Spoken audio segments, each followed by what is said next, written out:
अतिक्रमण मतलब you encroach, encroachment, trespass. What exactly is that? मैंने आपको बताया है कि प्रॉपर्टी से रिलेटेड लॉ जो है वो काफी डिवर्स है। जैसे आप सिर्फ जमीन को प्रॉपर्टी नहीं कहते हैं, मूवेबल अगर आपके पास कोई आर्टिकल है वो भी प्रॉपर्टी ही है ना। आपका जो अपना शरीर है, बॉडी है, वो भी प्रॉपर्टी है। कोई जानवर वगैरह है आपके पास, वो भी प्रॉपर्टी है, कैटल एंड ऑल, राइट। तो अब आपकी प्रॉपर्टी आपकी होती है, आपने उस प्रॉपर्टी को परचेज किया होता है, उसमें इन्वेस्ट किया होता है, उसे डेवलप वगैरह किया होता है। तो law gives you an exclusive right over that property. The right is to enjoy the property, to use it in any manner you choose to use it. ठीक है, you can rent out the property, you can just leave it open, leave it, you know, leave it without using it. आप उसका कुछ भी कर सकते हैं। Law आपको कंप्लीट एक्सक्लूसिव ओनरशिप देता है उस प्रॉपर्टी से, कुछ के साथ कुछ भी करने की जो आप करना चाहते हैं, प्रोवाइडेड इट इज लीगल, है ना। अब आप प्रॉपर्टी खरीद के उसका स्मगलिंग हाउस बना दे, ये भी नहीं कर सकते। तो आप अपनी प्रॉपर्टी के साथ हर वो काम कर सकते हैं जो कि लीगल है, राइट। आप अपनी प्रॉपर्टी को अपने लिए यूज करते हैं। अगर आप अपने लिए नहीं यूज कर रहे तो आप उसे लीज पे दे सकते हैं, but again this is all about a matter of choice. लेकिन आपकी प्रॉपर्टी को कोई आपकी परमिशन के बिना अगर टच कर ले, यूज कर ले या उसमें एंटर हो जाए, तो ये आपके राइट टू प्रॉपर्टी या right to ownership, right to possession, सारे जितने भी राइट्स हैं प्रॉपर्टी से रिलेटेड, उनको वायलेट कर देता है। जैसे मैंने घर बनाया है ना, मेरे फादर ने घर बनाया बड़े मन से, बड़ा पैसा लगा के, बड़ा अच्छा सा।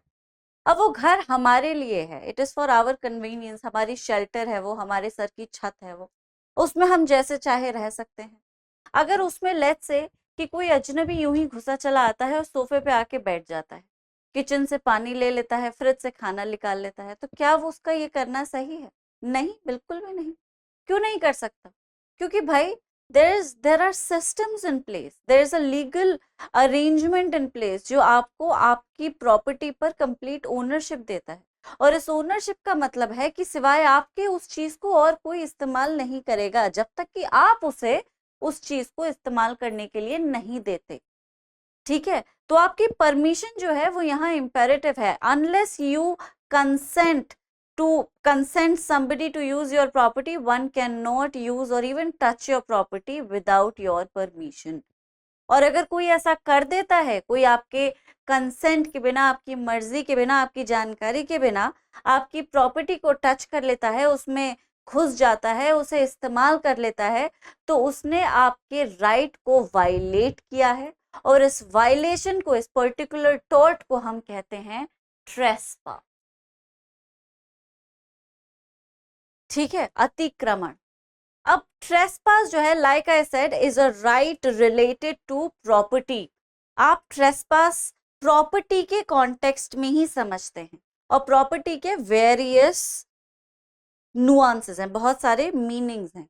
Like I said, your body is your property, your land is your property, your house is a property, your fields are your property, your even your mobile phone, your vehicle, all of that is your property। वो सब कुछ जिसको आपने खरीदा है पैसे देकर, चाहे वो एक पान ही क्यों ना हो, एक अखबार ही क्यों ना हो, वो आपकी प्रॉपर्टी की कैटेगरी में आएगा, क्योंकि आपने उसको पैसे देके खरीद लिया है ना। The thing that you buy becomes yours.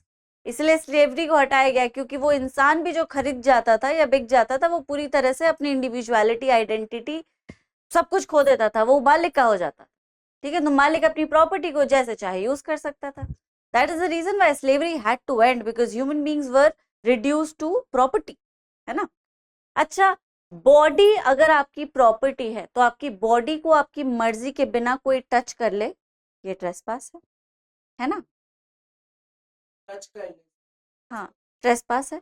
ठीक है, आपकी बॉडी को आपकी परमिशन के बिना कोई, अब परमिशन तो आप नहीं देंगे, अगर किसी ने आपको थप्पड़ लगा दिया, आपको चोट पहुंचा दी, तो ये भी ट्रेसपास है। तो trespass to body basically is a generic term, है ना।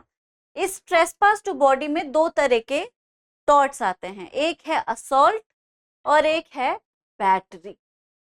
क्या होता है असॉल्ट? अब असॉल्ट को ध्यान से समझिएगा. There are confusions that may ensue after you study criminal law. Criminal law में असॉल्ट के मायने थोड़े अलग हैं. assault basically is a situation where a certain gesture, words or an act creates an apprehension of hurt. अगर किसी की कही हुई कोई बात, किसी की गई कोई हरकत आपके दिमाग में एक इस तरह का एप्रीहेंशन क्रिएट करती है कि वो आदमी आपको चोट पहुंचा सकता है, तो वो आदमी आपका असॉल्ट कर रहा है. वो डर कि आपके शरीर को हानि हो सकती है, वो डर भी ट्रेसपास है, और उस तरह के ट्रेसपास को हम असॉल्ट कहते हैं. अब जब हम एप्रीहेंशन की बात करते हैं, we talk about an evident threat. एक ऐसा थ्रेट जो प्रत्यक्ष है, जो सामने है. जैसे कोई आपके सामने तलवार लेकर खड़ा हो जाए और आपके पीछे दौड़े तलवार लेकर, तो ये एविडेंट है threat. This is an evident threat. आपके दिमाग में जो डर आएगा, जो एप्रीहेंशन आएगा कि अरे इस तलवार से मुझे चोट लग सकती है, वो डर असली है, वो बेबुनियादी नहीं है, वो अनसिग्निफाइड, अनसब्सटैंशियल नहीं है. समझ रहे हैं मेरी बात? अजूम करते हैं कि आप ट्रेन में बैठे हैं, ठीक है, और ट्रेन के बाहर प्लेटफॉर्म पे एक आदमी है. अब वो क्या करता है, ट्रेन चलने लगी है और वो आपको इस तरह से जेस्चर करता है कि वो आपको पंच करेगा.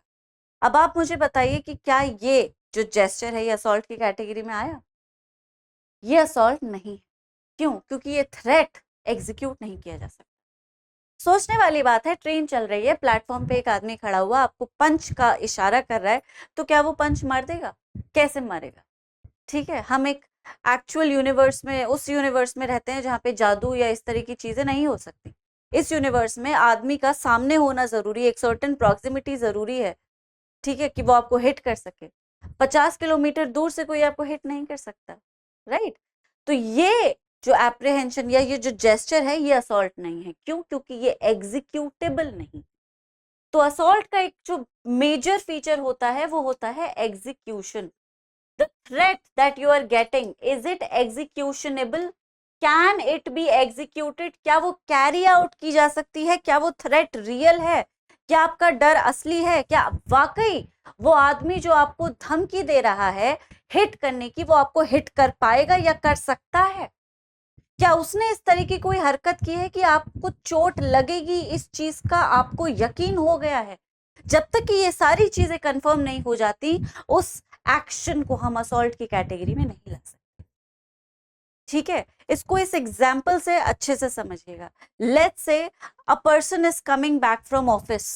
अब ऑफिस से आते वक्त वो एक ऐसे कॉर्नर पे आ गया है जो काफी डिजर्टेड है. डिजर्टेड कॉर्नर में कुछ लोग उस आदमी को अकेला पाके उसे घेर लेते हैं, ठीक है, उसको रॉब करने के इरादे से. अब उन लोगों के पास बहुत सारी ऐसी चीजें हैं जिनसे चोट पहुंच सकती है, जैसे कि iron rod, belt, hockey stick, cricket bat, और वो उसको घेर लेते हैं. ये है एग्जाम्पल नंबर 1. दूसरा एग्जाम्पल, आप पढ़ रहे हैं, आपकी मदर आपको सूप देकर जाती है या कुछ भी देकर जाती है कि इसे खा लेना, और आपका हाथ लग जाता है और वो ग्लास बोल या ग्लास जो है वो नीचे गिर जाता है, सब कुछ फैल जाता है. आप डर जाते हैं कि अब मम्मी से पिटाई होगी. यह है एग्जाम्पल नंबर 2. आप मुझे बताइए या आप खुद समझने की कोशिश करिए कि इन दोनों एग्जाम्पल्स में से असॉल्ट का एग्जाम्पल क्या है.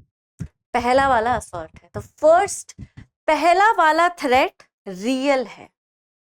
कोई आदमी आपके सामने हथियार लेकर खड़ा हो जाए, कोई आदमी आपके सामने क्रिकेट बैट या हॉकी स्टिक लेकर खड़ा हो जाए एक डिजर्टेड एरिया में, आप क्या समझेंगे? आपकी जगह कोई भी और होगा, क्या समझेगा कि भाई ये मुझे मारने के इरादे से लेकर खड़ा है, ये सब है ना. अगर आप किसी फील्ड में हैं और लोग क्रिकेट खेल रहे हैं और आपको लगता है अरे कहीं ये बैट से मुझे मारे ना, तो ये तो अनरियल थ्रेट है, इसका कोई मतलब नहीं.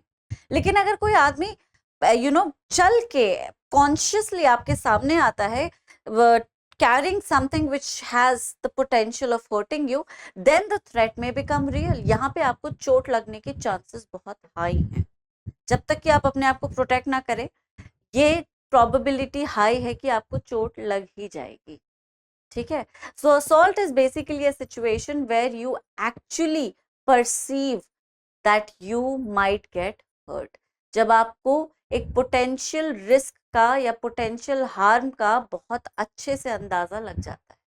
वो एक्शन जो इस अंदाजे को कॉज कर रहा है, इस पोटेंशियल हार्म को कॉज कर रहा है, यही अंदाजा या फिर यही जेस्चर जो है असॉल्ट है।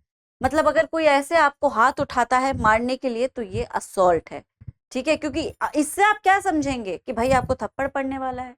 कोई आपके सामने अगर ऐसे करता है तो ये असॉल्ट है, भाई आपको पंच कर सकता है वो। सिमिलरली कोई हॉकी स्टिक लेकर आपके सामने खड़ा हो जाता है, हाँ बता, ठीक है, ये असॉल्ट है। The person is clearly manifesting an intention to hurt you, that intention will be assault. दूसरे एग्जाम्पल में द फैक्ट कि आप डर गए कि आपकी मदर आपको मारेंगी, ये एक प्रोबेबिलिटी, मदर ने ऐसा कुछ किया नहीं है, ना ऐसा कुछ कहा है। जो पूरा को पूरा सिनेरियो आपने बनाया है कि भाई गिलास टूट गया मुझसे, मम्मी मुझे अब डांटेंगी या मारेंगी, ये आपकी दिमाग की खुद की प्रोडक्टिविटी है। आपकी मदर ने ऐसा आपसे कुछ नहीं कहा कि अगर गिलास टूट जाएगा तो वो आपको पिटाई कर देंगे आप, right? So this is more like, you know, a baseless fear. You're just scared because you did something which you think is wrong. Your mom hasn't done anything, hasn't said anything to manifest her intention of hitting you if you break the china, right? Whereas people surrounding you with hockey sticks and beatable items is a clear threat that you might get hurt. जब threat clear है, hurt का potential, hurt का risk बहुत evident है, तब वो gesture assault है। अगर आपके दिमाग में कोई फेक सिनेरियो है तो वो असॉल्ट की कैटेगरी में नहीं है। लेट्स से कि चलती हुई ट्रेन में बैठे हैं, प्लेटफॉर्म पे एक आदमी आपके सामने गन पॉइंट करता है, तो क्या ये असॉल्ट है? ये है, क्योंकि गन डिस्टेंस से भी हर्ट कर सकती है। अगर वो तलवार लेकर खड़ा हो जाए तो नहीं, क्योंकि तलवार के लिए प्रॉक्सिमिटी चाहिए। इसको ऐसे ही करिए कि भाई जो एक्शन है, जो आपको डरा रहा है कि आपको चोट लग सकती है, वो आपके कितना नजदीक है, उसकी प्रॉक्सिमिटी कितनी हाई है, मतलब आपको वाकई आपको हर्ट किया जा सकता है, क्या एक्शन जेस्चर एग्जीक्यूटेबल है? अगर है, जेस्चर की बात कर रही हूं मैं, there has to be a clear evident gesture और words that depict a potential injury, ठीक है। अगर ये डिपिक्शन क्लियर है, वाकई आपको चोट पहुंचाने के काबिल है, तब ये असॉल्ट की कैटेगरी में आएगा, वरना नहीं आएगा। अगर आपसे किसी ने कुछ नहीं कहा, किसी ने कुछ किया नहीं, आप अपने दिमाग में खुद ही समझ के बैठे हैं, अरे पिटाई हो जाएगी, चोट लग जाएगी, वो लोग मुझे मारेंगे, वो ये करेंगे, मेरा घर तोड़ देंगे, मेरी गाड़ी को चुरा लेंगे, तो ये सब आपके दिमाग के खुद के वो इंस्टेंसेस हैं जिनका कोई बेस नहीं है, ये असॉल्ट नहीं। ओके, ठीक है। लेट्स से कि आपकी स्कूल में किसी से लड़ाई हो जाती है, और स्कूल में लड़ाई के दौरान वो जो इंसान है जिससे लड़ाई हुई, वो कहता है अच्छा बेटा देख लूंगा मैं तुझे, क्या ये असॉल्ट? नहीं। अच्छा बेटा देख लूंगा से कुछ भी क्लियर नहीं होता, कुछ भी क्लियर नहीं होता, इट क्लैरिफाइज नथिंग। लेकिन वही लड़का अगर आपके सामने 5 6 7 लड़के लेकर आ जाए तो क्या ये असॉल्ट हो सकता है? बिल्कुल हो सकता है। अब इंजरी का रिस्क, ठीक है, तो इसको बहुत क्लियर रखना जरूरी है। Assault, this is what assault is, one of, मतलब एक ट्रेसपास का एक टाइप। अब यही असॉल्ट जब एग्जीक्यूट हो जाए, ये जो थप्पड़ का जो जेस्चर था, ये एक्चुअली आपके चीक पे चिपक जाए, तो इसको हम बैटरी कहते हैं, ठीक है। व्हेन समबडी, बैटरी का जो लिटरल डेफिनेशन है, लीगल डेफिनेशन है, वो ये है, when somebody encroaches your body, actually when somebody touches your body without your permission, he has committed battery. Simple. अब उसके लिए आपको चोट लगना या आपको निशान पड़ना ये जरूरी नहीं है। टॉर्ट ये रिक्वायर नहीं करता। टॉर्ट बस एक ही चीज रिक्वायर करता है, वो है वायलेशन ऑफ अ राइट, ठीक है, बस वायलेशन, और टॉर्ट में किसी चीज की जरूरत है ही नहीं, ठीक। तो अगर कोई आपके मुंह पर फूंक भी दे तो भी वो बैटरी हो जाएगी। तो अगर एक फिजिकल कांटेक्ट हुआ है, किसी और के शरीर से आपका शरीर टच हो गया है, इंटेंशन के साथ, एक्सीडेंट की बात नहीं कर रहे हैं हम, अगर चलते चलते आपका कंधा किसी के कंधे से टकरा जाए तो ये बैटरी नहीं है, क्योंकि एक्सीडेंटल टच है। If someone intentionally comes in contact with your body, either using his own body or a social object, अपने शरीर को इस्तेमाल करके या किसी सोशल ऑब्जेक्ट को इस्तेमाल करके इंटेंशनली कोई आदमी आपकी बॉडी को टच कर लेता है या उस ऑब्जेक्ट के थ्रू टच करवा देता है, तो ये बैटरी है, प्रोवाइडेड आपकी परमिशन नहीं। ठीक, अब लेट्स से कि चलते एक लड़की चल रही है, फोन पे बिजी है और ध्यान नहीं दे रही कौन से कहाँ से कौन आ रहा है, और एक ट्रक आ रहा है, उसको बचाने के लिए आप उसकी चोटी पकड़ लेते हैं और उसको पीछे खींच लेते हैं। क्या ये बैटरी है? बिल्कुल है। ठीक है, तो आपने उसको चोटी पकड़ के पीछे खींच लिया कि भाई वो इससे पहले कि ट्रक उस पर चढ़ जाए मैं बचा लेता हूँ, तो उसने बैटरी किया है। उसने हालांकि उसके बाल पकड़े उसे बचाने के लिए, he can take the defence of necessity later on, but at that particular moment it will be battery.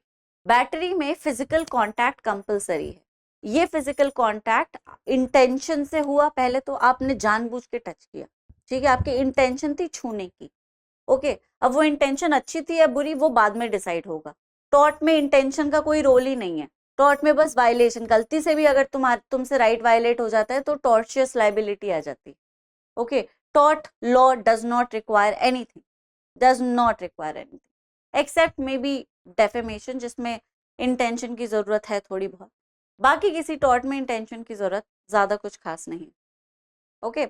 So if someone comes in contact with your body, someone touches your body using one's own body or any object intentionally without your consent, he has committed that. बहुत ही simple है, ठीक है। ये होता है battery assault और battery which would come in the category of trespass to person. अब exam की तैयारी को और बेहतर करने के लिए हमारे चैनल को लाइक, शेयर और सब्सक्राइब करना ना भूलें।